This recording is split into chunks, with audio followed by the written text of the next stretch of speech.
Qala falqalbu wi'a'ul ilm, moyo ndio chombo kinachohifadhi elimu. Elimu kisoma na kukaa wapi? Moyoni. Fa in kana alwi'a'u salihan, ikiwa chombo kitakuwa ni kizuri, khazana ma fihi wa hafidha, kitaeka hazina, kitadhibiti kile kilichokuwemo na kukihifadhi.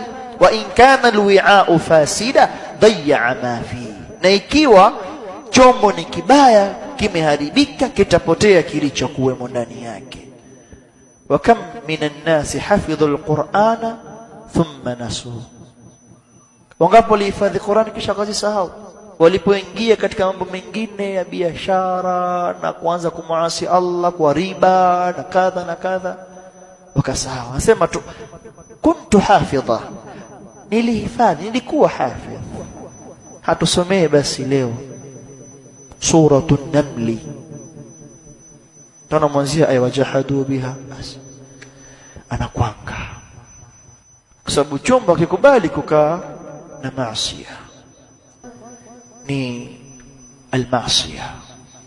Kiwa na maasiya ilmu haikai, kama alivyosema Imam Shafi'i, shakautu ila waki su'a hifdhi fa arshadani ila tarki almaasi faqala li inna alilma nurun wa nur Allah la yutahu asi. Kwa maasiya ilmu haikai, jisafishe na maasiya.